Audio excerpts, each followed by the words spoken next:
Well, this has been a particularly horrible day, both for me personally and for our country. As I'm recording this, it is late in the afternoon on Monday, January 20th, the day in which we inaugurated our first convicted criminal to be President of the United States. And although he is president now, he is an illegitimate president, and I don't think we should ever lose sight of that. The Constitution specifically forbids someone like Donald Trump from serving in federal office, including the presidency. Section 3 of the 14th Amendment prohibits insurrectionists from ever serving in federal office. Yet here we are, because the Constitution cannot enforce itself, and those charged with enforcement of the Constitution, with preserving, protecting, and defending the Constitution of the United States, time and time again, refuse to do so. And so here we are. We shouldn't be here. This man should not be president today. He should be sitting in a federal prison, serving a very long sentence. But instead, here we are. Now, for those of you who didn't watch any of the inauguration, I commend you. You made the right decision. I, however, watched it. I didn't watch all of it. I was not sitting in front of the TV all day, I can assure you. I did watch his speech, however, in its totality. I did watch some of the ceremony. I felt compelled to for my work. But if not for that reason, there's no chance in hell I would have subjected myself to this. I actually at times felt sick to my stomach watching it. And just being reminded of what our fellow Americans willingly chose to do to this country. Too stupid yet to understand what they've done, they nonetheless did it. Many of them will never realize what they did. But whatever. I'd like to take this opportunity here at the end of the day to cover some things that I wasn't able to cover in previous videos today. I don't anticipate putting up any more videos after this today, but you never know. We'll see what happens. News could break and maybe I'll do another video. But let's just do a little bit of wrap up on the day. If you didn't see the ceremony live, you probably have heard by now that Donald Trump did not put his hand on the Bible. Strange coming from someone who is so deeply religious, as we are constantly told.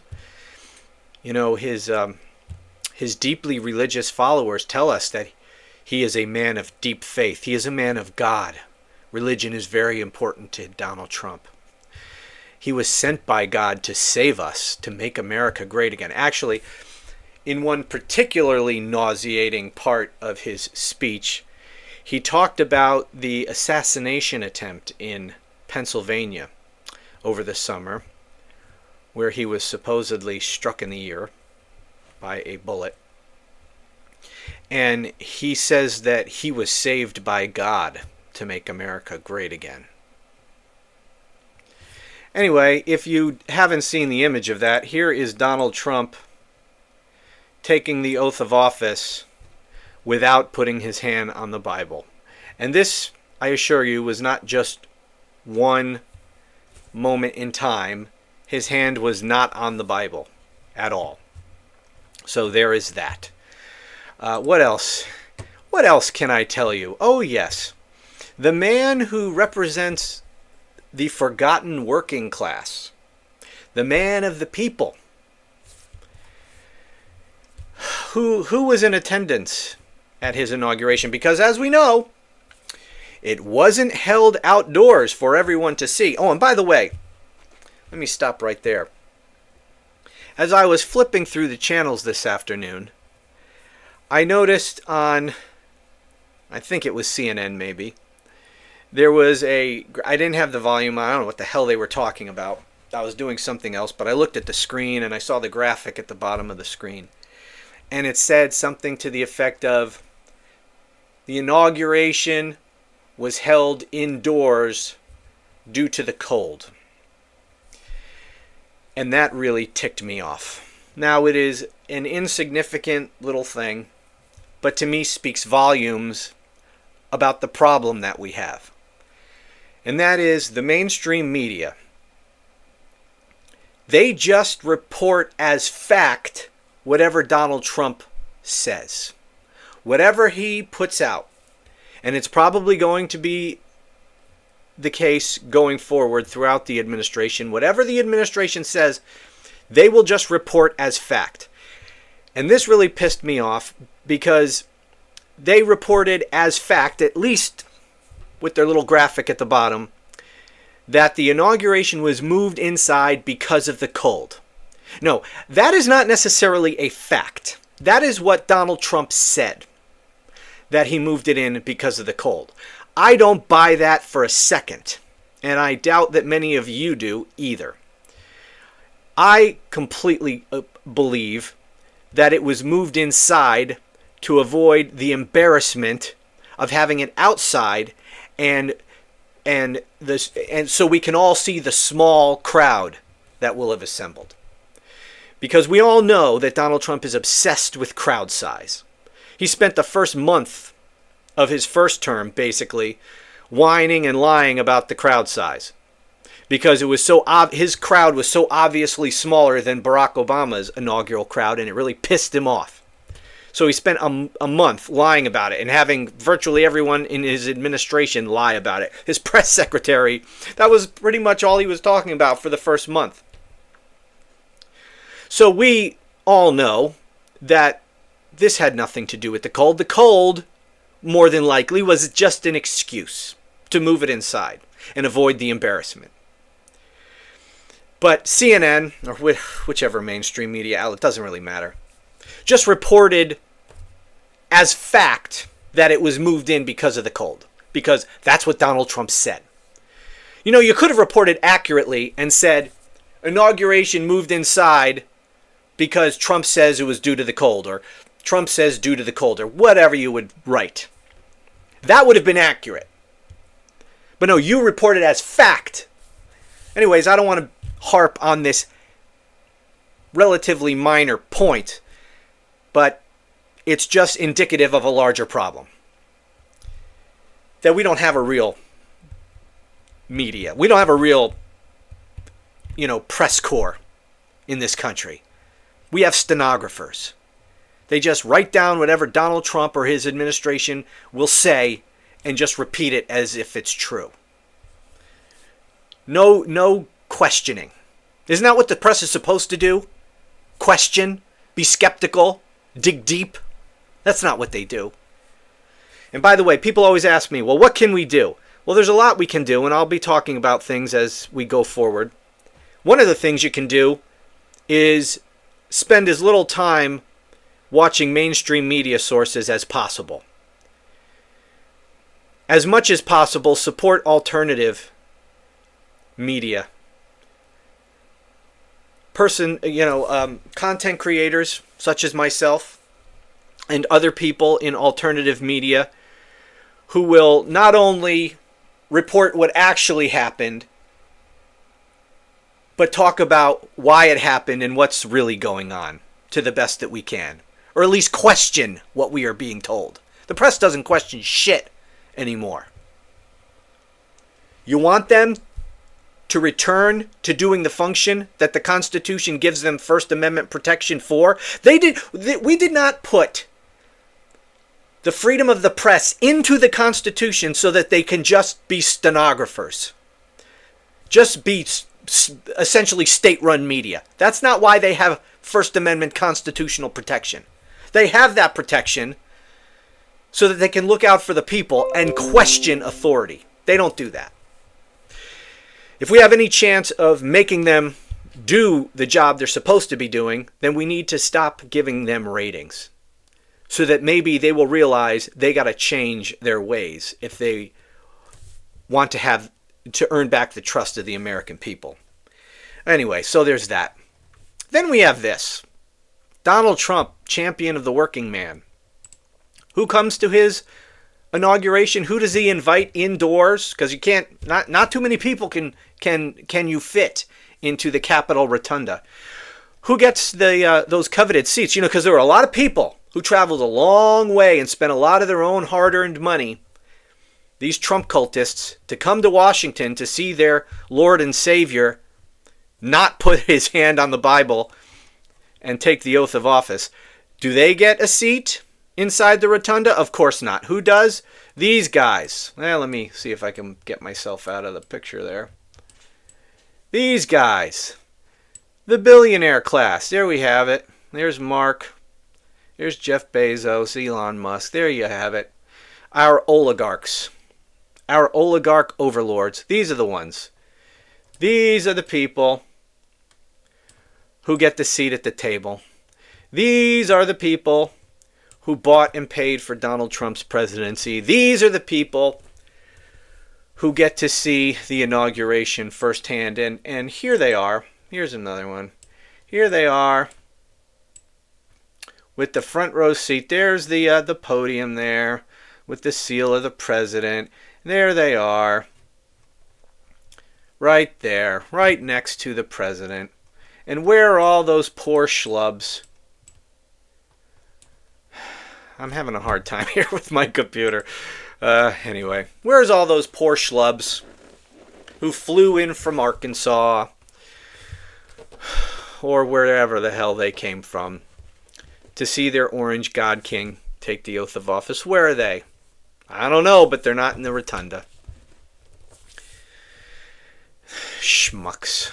Every damn one of them. Oh, and did you see this? Did you hear about the Nazi salute? Elon Musk and his Nazi salute. Now, what the hell is going on? Oh, here we go. Sorry. Did you see this? Boom! Elon Musk and his Nazi salute. Let's see that again. Here we go. Come on. Boom! There we go. But you know what? And by the way, well, hold on. He didn't do it once, but twice. Let's take a look at this. Boy, I'm like half on the screen, half off the screen. There we go. Let's see. He does it twice. There's number 2. Let's see it again. Here we go. 1. Sieg Heil. 2. There we go. Not as much effort on that second one. Boom. There we go. Okay. There is our number 1 oligarch in chief, Elon Musk. Well, what happened to me there? Hey, there I am. How you doing? How do you do? And here is a tweet that I thought encapsulated all of this very, very well. What the hell's going on? Whatever, I give up. This person writes, so y'all gave him $300 million for a party you can't come to, then gave him $70 billion for a coin you can't spend because a carton of eggs cost $1 more than it used to. Y'all are fucking idiots. I think that is pretty perfectly stated, is it not? These damn fools. And you know what? These mindless Trump cultists, they are the ones who are going to get hurt the most. First of all, they're the ones who are going to be taken advantage of by Donald Trump. He's not going to take advantage of me. He's not going to take advantage of you. Yeah, I'm not spending money on his gold spray painted cheap Chinese sneaker, right? I'm not going to buy the crap. I'm not going to spend money on his little Trump coin so that, you know, a bunch of other people make money, cash out, and I get stuck holding the bag. That's not going to be me. That's not going to be me who takes a bath on these worthless Trump coins. It's his mindless followers. It's the people who love this man, who worship this man, who spend their money on this crap, who spend $5,000 on flights and hotels and taking vacation to go to Washington to see him get inaugurated just to have the man with the world's most fragile ego cancel the whole outside inaugural event, move it indoors because he's afraid of the small crowds. Okay, that's not me. That's not you. That's the morons who voted for this guy. They're the ones who get screwed and will get screwed at every turn. And they're the ones who are going to be most hurt by his policies. They're just too stupid to realize it. Speaking of his policies, one of the things he mentioned again during his speech was, oh, by the way, before I get to that, they had Franklin Graham leading everyone in prayer. The son of the late Billy Graham. Franklin Graham, who is really a loathsome guy. A supposed man of God who lies, just lies for Trump over and over and over. And he led the assembled group in prayer, and it was disgusting. It was a prayer that gave praise to Donald Trump almost on equal footing as he was praising the Lord. It was disgusting. And at the same time, while he's praising God and praising Trump almost equally, it felt very blasphemous in that way. But he was also, in that prayer, trashing Donald Trump's supposed political enemies and basically repeating Trump propaganda political talking points. It was disgusting. Anyway, what would we expect? We'd expect nothing different.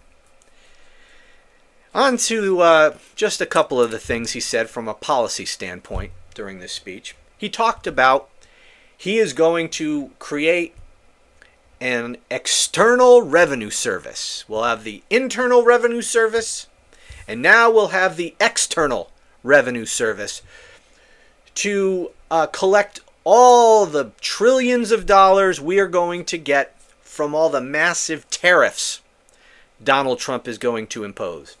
And he said that finally we are going to have we're going to get all this money from foreign sources. And so we're calling it the External Revenue Service. Now, if any of you who are watching, and I seriously doubt there are many, of you, those of you who may have voted for Donald Trump, if so, I know you don't understand what a tariff is. But all of us thinking people understand what a tariff is. And there is nothing external about the revenue generated from tariffs. No foreign country, no foreign entity of any kind will pay those tariffs. Those tariffs will all be paid by Americans, because that is what a tariff is. When there is a company that wants to sell a foreign product in America, they pay a tariff on those goods when those goods are brought into this country. And then the tariffs that they paid will be added to the price of the product they sell to you or to us here in America. And so it is Americans who pay the tariff. Always has been, always will be. We have no authority to tax foreign countries. If we tried to, they'd laugh in our face. So there's nothing external about the revenue generated by tariffs. But again, I wouldn't expect Trump voters to understand that. Now, what else? What else can I cover? I will say that it was absolutely disgusting to watch all of these people assemble in the rotunda and act like Donald Trump is just another normal president. Donald Trump, just 4 years earlier, incited a violent mob, called the mob, assembled the mob, brought them to Washington, told them, come to Washington, it will be wild, then proceeded to incite them to violence, wanted them to be armed, told the Secret Service to remove the magnetometers because he didn't want people who had knives or guns to be stripped of their weapons, to be taken into custody. He wanted them there. He wanted them to be armed so that when he pointed them towards the Capitol, they would go to the Capitol fully armed. They went there. They broke into that very space in which Donald Trump took the oath of office without his hand on the Bible. They desecrated that area. They vandalized it. They trashed it. They beat police officers. They were looking for members of Congress to murder. And 4 years later, Trump takes the oath of office there, and surrounded by members of Congress who were to be victimized by that mob. And if the mob had gotten their hands on many of those people would be dead today. And there they stood applauding Donald Trump, acting like this is just another respectable president taking the oath of office.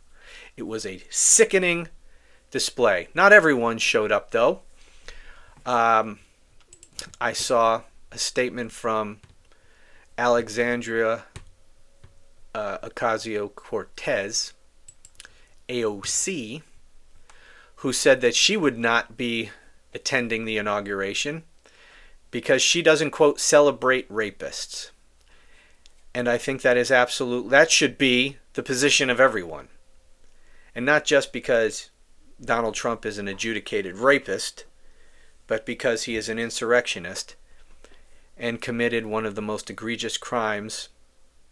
Well, he did commit the worst crime ever committed by a president of the United States against his own country. That man should never be celebrated. And we shouldn't be celebrating, no one should be celebrating just because by 1 point, whatever the hell it was, percent of the vote, Donald Trump won an election. Just because a plurality of the American people were stupid. It's not good when you're accusing other people of being stupid and then you can't pronounce the word stupid. Note to self. But just because a plurality of the American people were stupid enough to vote for this criminal, that is not reason enough, in my opinion, to then celebrate him for any reason. As I said, he's not even a legitimate president. So yes, today was an absolutely sickening sight. It was a very dark day in our country's history. Turned my freaking stomach. And that's it. We have a lot of work ahead of us. I, for one, am not going to wallow in this. I'm kind of taking the day to just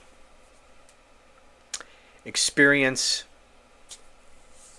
how bad it is, because it is bad. But I am dusting myself off and getting to work tomorrow, because I'm not going to willingly hand over this republic to a criminal and his mindless cult. So that's it. I hope you all are doing well. Thanks for watching, and I'll talk to you again soon.